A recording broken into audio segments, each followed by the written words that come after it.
Hello, everybody. My name is La. Welcome back to Stardust Reads. I have a very fun video planned today. I have a fun guest over, and she left, but Jad, say hello. Hello. Hi. I have my sister here. She's going to pick my books for the next couple of days. Do you have any plans? What book you like? What kind of books you want to pick for me, or any strategies? Do you want to make me suffer with big ass books, or make it fun? I want you to go on uncharted territories. Okay. So I'm gonna try to find some things that you wouldn't normally go towards to. Are you gonna pick something that you've read before and you know?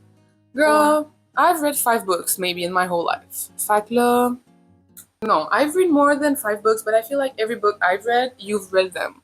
I feel like she's not going to pick anything like fantasy or genre books. I think she's going to pick something like fiction or classic. She likes that kind of vibe, kind of highbrow literature, kind of thing. So I think Highbrow. that's what I think you're gonna pick. Like no book talk though.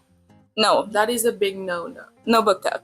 So first book is she's going to pick from the books I already own, and then we're going to go to the library and she's just going to pick from whatever they have there.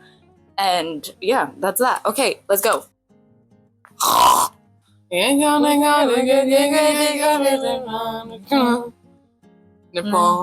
all of my books are here and you can pick one from there. That's vulgar. That's not vulgar. Assassins. Assassin. That's not vulgar. C'est quoi? Vulgaire. Fille. That's violent, not vulgar. Two words. Vive. Viva. Vigs. I need to make sense of all of this. This is a lot of books. Okay. I know. I've heard of that. Yes. Idiot. I've heard of that. Yes. This. Okay. Like I say, classics. She's looking at the classics. You were right. Oh my god. Okay. Not judging. Okay, let's go. I'm not judging. I'm not a judgy person. East of Eden? Like the creation story? Can I read that? Robin Hood. No. Can she read? The Kingdom of the Six Duchies. What the fuck? Fids. It's called fantasy, girl. I'm not a judgy person. Is this the first time you've heard of making up words? Ooh, the Book of the Unnamed Midwife. Ugh, I hate the word apocalypse. What? I'm not a judgy person. Hamlet, that's a big chunk. A big chunk? I think I'm not gonna spare you with Hamlet. Thank you. Ooh, that's pretty. The Dutch House, a novel. Did I say lit fic and classics? Those are the ones she looks for. I have no idea what this is about, but I like the cover, so that goes on the maybe pile. Ooh, that is really... I'm not a judgy person. Are you judgy? You said you were not judgy earlier. I'm not. Just tell me this is not AI. It's not AI. Okay. This is a second book in a trilogy, and it's supposed to be for teens. So if it sounds younger, it's normal. Okay. Because the sentence, the ancient war between demons and the order, kind of giving Percy Jackson. And I love Percy Jackson with all my heart. Okay, but hear me out. Sometimes I want to read something that is not like highbrow literature. I get it. And something fun. Yeah. And this is fun. This looks fun. A little girl, like the water girl and the fire boy thing type of situation going on here. So true. Okay, I'm gonna give this a chance and put it on the maybe pile. Ooh! That's a big book. Yes, That's please be kind to Bible. me. I'm not gonna make it. Thank That you. is so big. That's What the... 1,200 pages. Ooh, the Inferno. I know that. The Yeah. Inferno. The Inferno. Virgil. Yeah. I love that guy. It's just that is big. It's big. But you could make me read like the Inferno and not all three. Because it's all three things within one. Right. So if you made me read the first one, I feel like that would still count as you choosing my reading. Have you ever been to Krispy Kreme? Was it crispy? Right. I'm gonna keep in mind the Inferno. Because that's the only one of the 3 that I've heard of. Oh, there's so much to there's too many. That is way too many options. Like I said, you can pick two depending on the size and difficulty of them. I guess you could pick two. okay, have you read that? Have I read that? Well, like, have you? No. Girl, What is it about? this is the pile of books I haven't read. I know, but like, But I've started this. There's it. There you go. I know that this could be like a debate in the book community, but I really like these. You do? I Okay. like these. Hot take. She loves deckled edges. Yeah. I like it on some books. On other books, I'm like, what is this for? It has to be like on. And I hate this. Yeah. Okay. Yeah. The little half pages. I agree. I feel like pretty much everyone agrees with that. Yeah. This is not a hot shitty. No, not a hot take. But a lot of people don't like those. Yeah. I think it kind of makes gives it like character. yeah. You know, I guess like antique vibe. But also, it's like it's not real. It's not authentically like old book. It's pretending to be old book. It's fake. Yeah, I get it. it's fake. Okay, decisions are being made. So these are the three left, and I don't know which one to pick. So we have Madonna in a fur coat. It's a small one. We have the Dutch house. I have no idea what it's about, but I think it's pretty. And then we have East of Eden, which looks so interesting. Okay. But would you want to just pick those three books and not go to the library? Or I kind of want to go to the library. You want to go to the library? Do you want to keep those in your mind for us to go to the library, pick a book, and then come back here and you make your final choice? Isn't it too messy for your video? I don't care. I can make it work. Okay. Then, yeah, let's do that. Okay, let's do that. We're going to the library. So hi. And I'm gonna choose a book. So this is a creepy lady right here. So just tell me to stop. I'm gonna do that.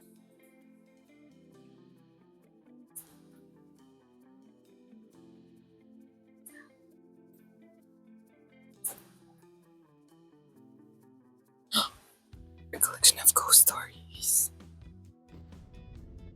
So we got told off by the security guy in the library for filming, so we had to stop. But you did pick the first book at random. This is Ghostly, a collection of ghost stories. Oh, can I spell? Oh, okay. It's like a mix of different authors. So there's Edgar Allan Poe, M.R. James, Neil Gaiman. The House of Usher. I've read that. Me too. Okay, so I like that there's a cat on the cover. I think that some of these authors might be problematic, though. Edgar Allan Poe is definitely kind of problematic. Yeah, Neil Gaiman as well. So I'll update on that if I think their stories are good. Some of them are dead too, so that's fine. Some of them are dead. But definitely Edgar Allan Poe. Didn't he date his like 16-year-old cousin? Definitely. Wasn't it 13? When he was like 32? Yeah. He did do that. Okay, so we're gonna go get boba now. Up your mind. Please don't waste my time. I'm feeling so wrong. I wish our hearts could come together as one. Shawty is a eeny, meeny, miny, mo lover. Shawty is a eeny, meeny, miny, mo lover. Shawty is a eeny, meeny, miny, mo lover. Shawty is a eeny, meeny, miny. Here we come your mind. We're back. We got our bubble Shawn teas. Mendes? No, the other guy. What's it? I know I can treat you better than he can, and any girl like you deserves a gentle air. Okay, so we're back. We're back. And we're here to make the final decision because she's indecisive. She can't decide. Here in Alabama, we do things a little bit different here. What are you going to base yourself on to make this final decision? I think what I'd rather read, Okay. me, because I'm so selfish that I'm not gonna Yeah. take your taste into consideration at all, and I'm just gonna go based on what I would like. I feel like that makes sense. Yeah. That's it. I made up my mind. So final pick is Madonna in a Fur Coat by Sabatini. Sabatini Ali. Sorry about that. Are you dyslexic? Like you are you dyslexic? The cat thing. The cat thing, which is actually called Ghostly. Ghostly. And then we have Madonna in a Fur Coat by Sabahattin Ali. And then we have The Dutch House, a novel from Anne Patchett. She's doing it. Okay, that was actually a very... So, final pick are these 3 books. She is going to leave this video now. Bye. And I'm going to read those books. I just hit you. I'm going to read those books. Guys, they look alike. Can I come to mine? Okay, bon, that's it. We're done. Bye-bye. Bye-bye. Bye-bye.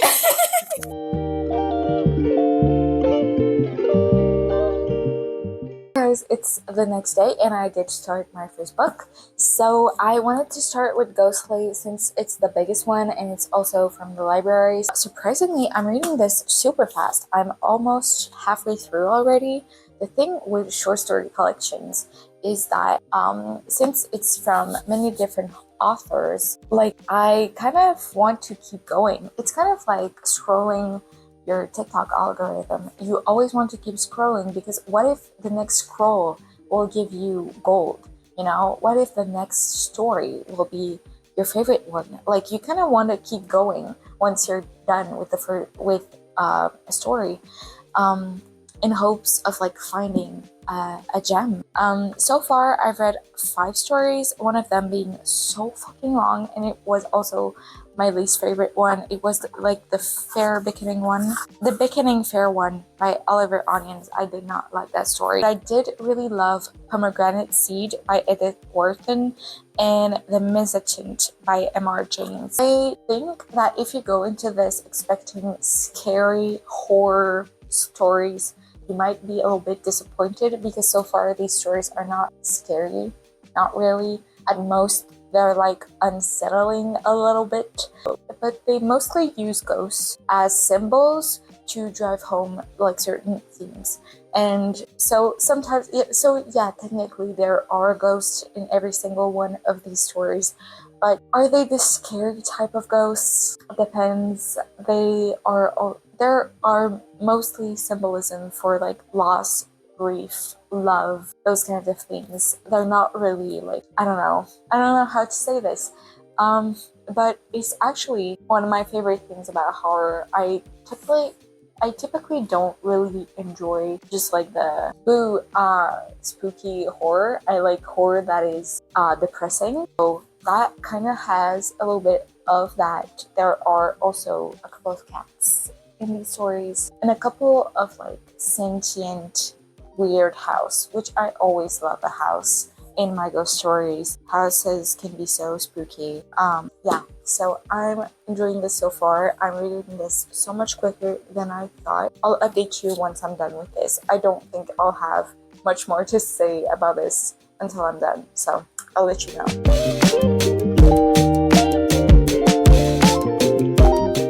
Okay, so yesterday I finished reading Ghostly, and I am really glad that my sister picked this book for me. I don't think I would have ever read this book if she didn't pick it for this video.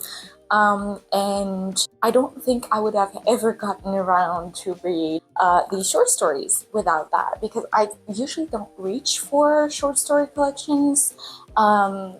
I've mostly only read them in the context of a university classroom. I really enjoyed these. My favorites, I think, were actually Pomegranate Seed by Edith Wharton, The Mezzotint by M.R. James, and Honeysuckle Cottage by PJ Woodhouse. But also like Playmates by A.M. Burridge, that was good as well.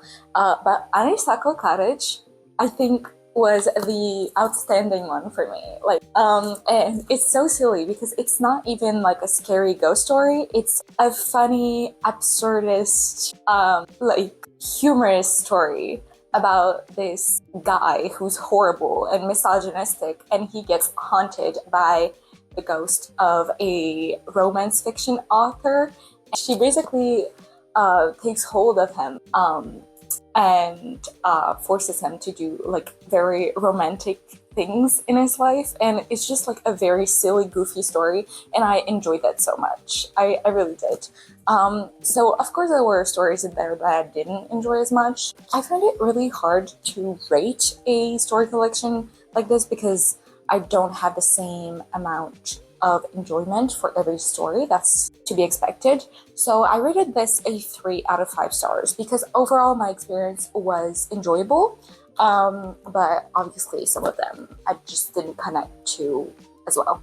But overall, like if the concept of this kind of short story collection interests you and you haven't read most of these short stories in there, because I know a lot of them are like popular, then this might be worth it to pick it up if you don't expect something scary out of it, because it's not really scary.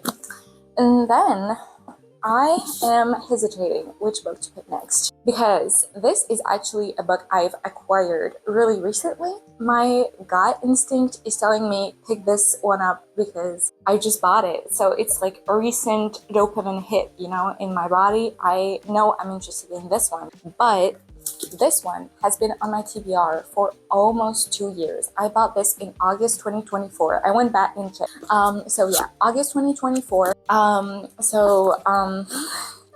This has been sitting on my TBR for a while now, and I'm afraid that if I don't pick it up, my interest is going to wane. So obviously, my interest has not gotten away completely yet because I still own this book after almost 2 years. But still, like, I prefer to read books quickly after I've just purchased them. Let's read the first line together. Chapter 1. The first time our father brought Andrea to the Dutch house, Sandy, our housekeeper, came to my sister's room and told us to come downstairs. That's kind of a boring first line, to be honest. This book is not super long. It is less than 350 pages. So, we're crossing our fingers that I will enjoy this. I love this cover. It's really beautiful. I really love artwork on covers, especially like this impressionist style. It's really beautiful. So I hope I find the story as beautiful as I find this cover. I'll let you know what I think once I've started. Okay, long time no talk. For you, it's been 2 seconds. For me, it's been 10 days because I got a new job. So I've been struggling the past few days to like juggle with my 2 jobs and then my studies and all of that. And I'm going to try to find some sort of balance soon. Hopefully that will allow me to continue making videos because I really love making videos. But yeah, I've been struggling a little bit past 10 days. So I haven't filmed and I haven't read that much. I did start reading The Dutch House, and I am currently on page 74. So that's the end of chapter 5. I really could have finished chapter 5. I'm horrible. I stopped reading. That's where I stopped reading. I only have this left. Why would I stop there? Anyways, so yeah, I have a free weekend. Today is Saturday. I'm going to try and do like a kind of mini readathon-ish. Except it's not a number of hours. It's just I'm going to read as much as I can until I finish the 2 books for this vlog. So they're not huge. I just want to like dedicate time today, and if I'm not done today, then tomorrow, to finish these books. Because yeah, it's not that I don't want to read them, haven't made time for them, because I've been really stressed and really busy. So this morning I'm going to get a tire change at the garage. So I'm going to wait at my parents' house while I get my tires changed. So I'm gonna bring the Dutch house with me. So maybe if I have some downtime, I'll be able to read that at my parents' house. But also maybe I'll just spend some time with my family. So I guess we'll see what happens. But yes, this is me kind of giving you the game plan. We're gonna read, we're gonna do like a reading sprint, reading marathon until I'm done with both of these. So very exciting. Hopefully this works out and we're able to get through both of these this weekend.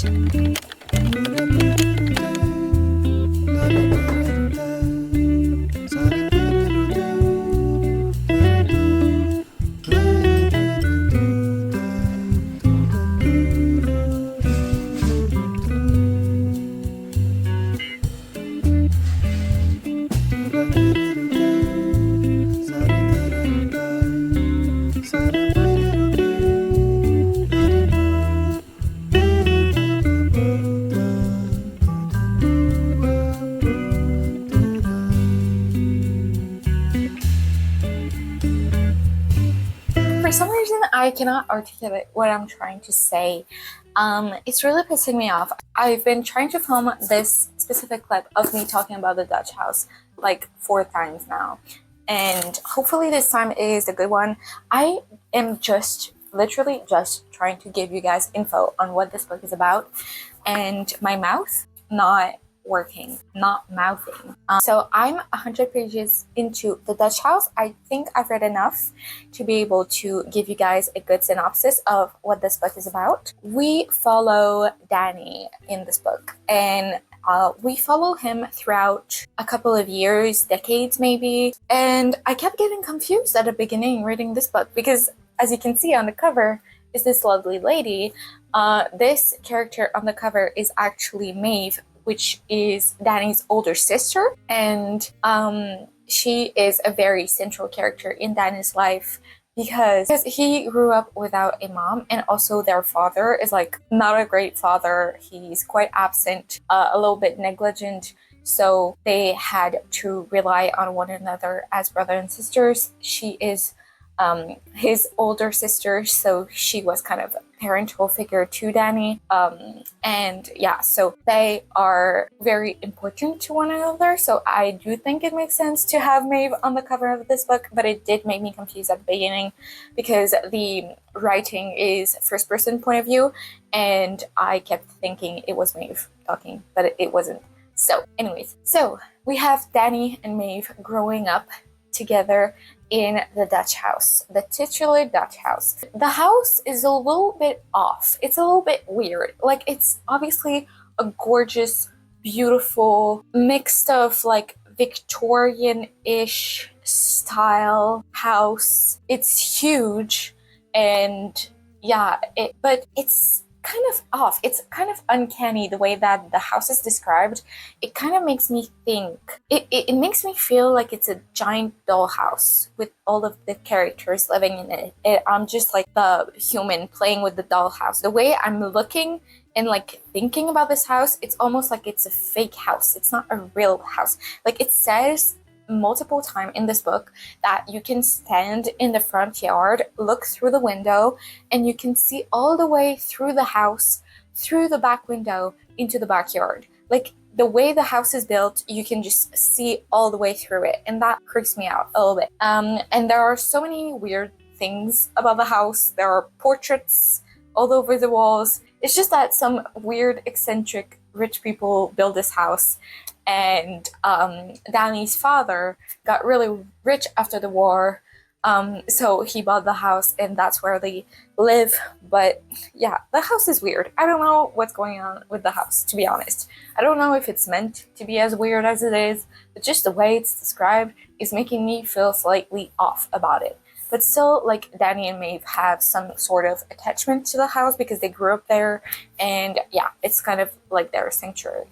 So the book starts when Danny is like 8 years old. Their father brings a new woman into their life.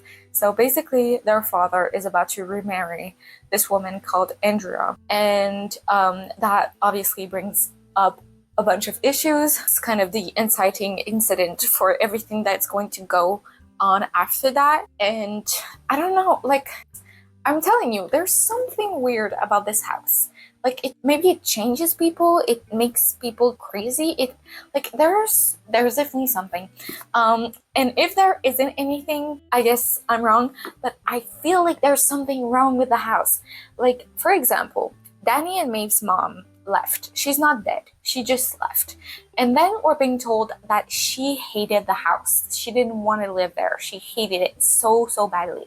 But it's like a gorgeous house. Like, it's a beautiful house. Why would you hate the house? She hates the house. She feels so unwell there. And then she just left one day, and no one knows what happens with her. And some people are like, well, maybe she's dead. Some people are like, yeah, but she just left. She abandoned her kids. Like, fuck her. Their kids are like, we still love our mom, but we kind of don't really remember her. And also, it is weird that she left us. But I'm like, what if she left because of the house? And then we got this new woman coming into the characters' lives to marry their father, and she freaking loves the house down. She is obsessed with the house. And I cannot help but think there's something going on with the house. There's something. It makes people crazy. It makes people obsessed. I don't know. There is something going on. I'm telling you, if there's nothing going on, I will be disappointed. I want something to be going on. But also maybe the house is just like symbolism. Probably it's that, but I feel like there's something going on.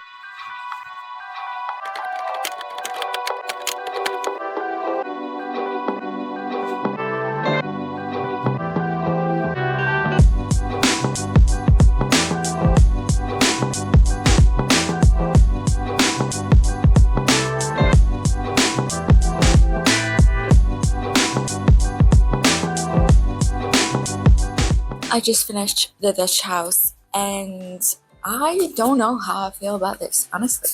I liked it. I liked it fine enough. It was good, I think. It's not my favorite book, but I would check out something else by Anne Patchett. I've heard good things about Bel Canto, so I think I would check that out if I ever like stumbled upon that book. But yeah, overall, I thought the chunk in the middle was a little bit boring. And for that part, I listened along to the audiobook. And if you were to read this book, I really recommend the audiobook.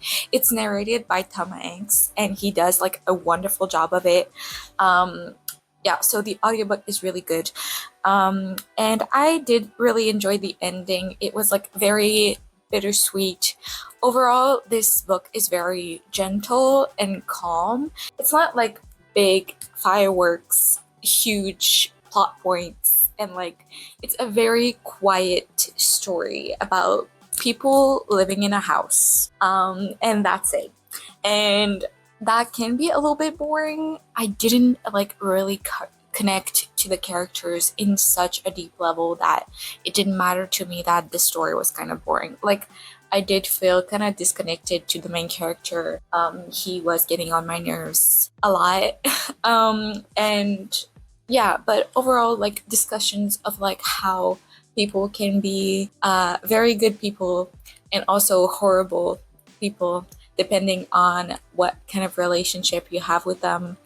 And then the house was great. The house is my favorite part of this book. I low-key wish that this wasn't a lit fic and that instead it was some sort of like sociological, psychological horror where the house is like alive and creepy, because I love house horror, but this is just a lit fic. So the house is just a house, sadly.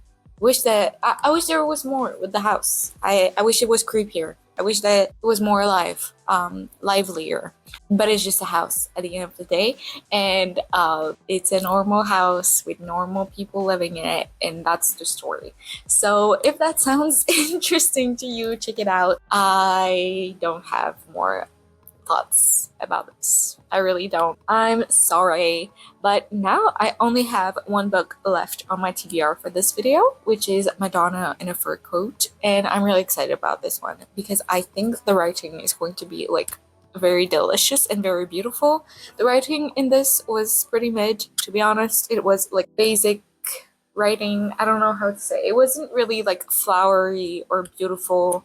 It was like very to the point writing, which sometimes is good, but if the story is already kind of boring, sometimes I'm like, you could have written this in a prettier way to be more interesting. Anyways, okay, so this book is less than 200 pages, and I don't think there's any chapters in it. I think it's just one big thing. I'm not sure. Let's read the first line together. Of all the people I have chanced upon in life, there is no one who has left a greater impression. Months have passed, but still Raif Effendi haunts my thoughts. As I sit here alone, I can see his honest face, gazing off into the distance, but ready nonetheless to greet all who cross his path with a smile. Okay, I've read the first 40 pages of Madonna in a Fur Coat, and I think I know what this is going to be about. So we meet our narrator, and he is absolutely obsessed with this colleague of his, Raif Effendi, and he just wants to learn everything about him. He is absolutely, like, when I say obsessed, he is absolutely obsessed. It's not that he's such like a interesting person. Actually, he's quite reserved and mysterious and quiet, and he's not living a very eventful life, but for some reason our narrator really wants to know everything there is to know about Raif. The narrator stumbles upon a journal of Raif, and he begs Raif, like, please, please, please let me read your journal. I want to be your friend. I want to get to know everything there is to know about you. I stopped right before the narration changed to be the actual journal. So I think the beginning of this book was this narrator kind of introducing us to Raif as he is now. And then we're going to go back in time through the journal, back to 1933. And the rest of the book is going to be from Raif's journal in 1933, talking about his life. So I think that's what the book is going to be about. And yeah, so first 40 pages went by really fast. I have no doubt I'll be able to finish this book today. Today is supposed to be like a really beautiful spring day. I was thinking of maybe going to find a place to read outside. It's one of the last free day that I'll have for a while, so I really want to fully like enjoy it. So I was thinking of going out and get some sun in while I'm free today, and I love reading outside so much. So I thought, why not, since it's a beautiful day today.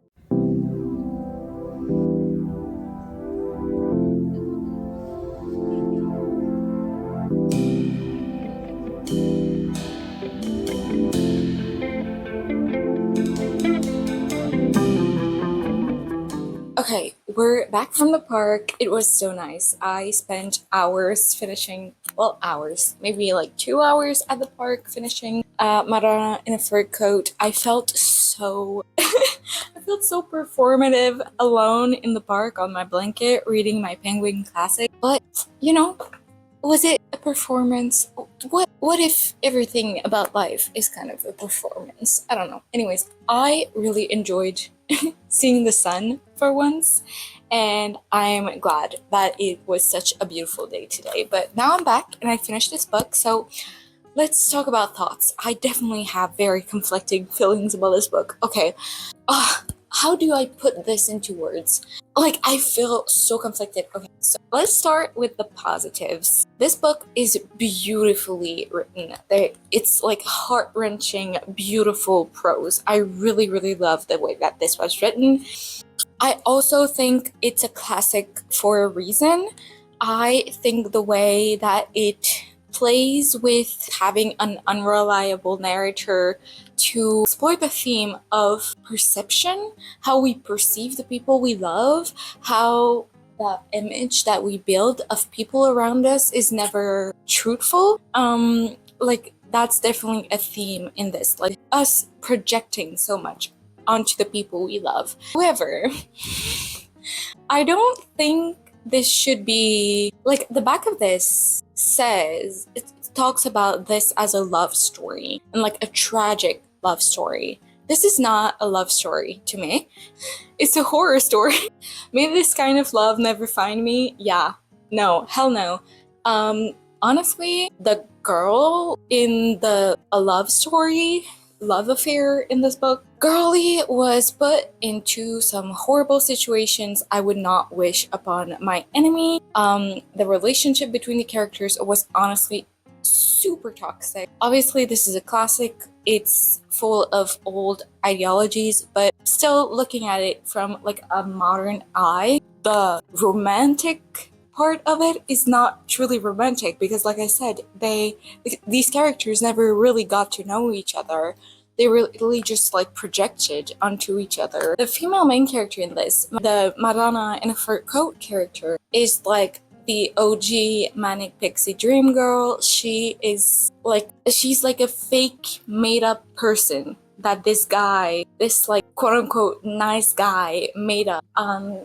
Like she's a real actual person, but the person that he's talking about and dreaming about and falling in love with doesn't actually exist. He doesn't see her as a person. He sees her as like some sort of magical being that is only there to entertain him and love him. I don't know. It's just it's really icky, really weird. So I don't see this story as a love story because that would ick me the fuck out. But I still overall enjoyed the book. Does that make any fucking sense? I don't know. Yeah. So like the main character, the guy writing the journal, I really didn't like him. Really didn't like his perspective. I don't know if we're supposed to like him. I think he's supposed to be a little bit unlikable, whiny and shit. He gave me really weirdo, nice guy, incel almost vibes. But and the main character was like kind of a figment of his imagination. She was so unreal, so I couldn't really get attached to her either because she like I don't even know what about her was even truthful. Because I don't know, I feel like this guy was lying all throughout his journal. But I still enjoyed this book. Is that weird? Maybe it is. I don't know. I still don't know what I'm gonna rate this. I am very conflicted, as you can see. There was also a very, very disgusting lesbophobic comment from one of the characters that I did not enjoy at all. Like, that was not pertinent to the story at all. You can just say you like men without shitting on women who love women. I also acknowledge this book is a product of its time. I'm just saying I didn't like reading that one bit. But other than that, like I overall enjoyed this book. I don't know, I feel like this is the kind of book I need to like sleep on. Am I just blinded by the beautiful prose of this, or did I actually enjoy the story? Okay, so I'm gonna let you leave now. This concludes my vlog reading the books that my sister picked for me. I am glad overall for these picks that she did for me. The Dutch House had been on my TBR for years, so I'm really glad that I finally read it.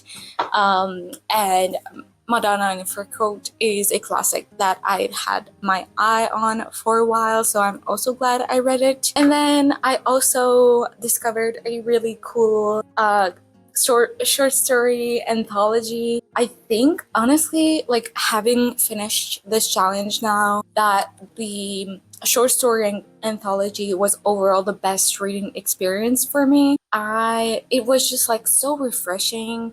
I almost never pick up short stories.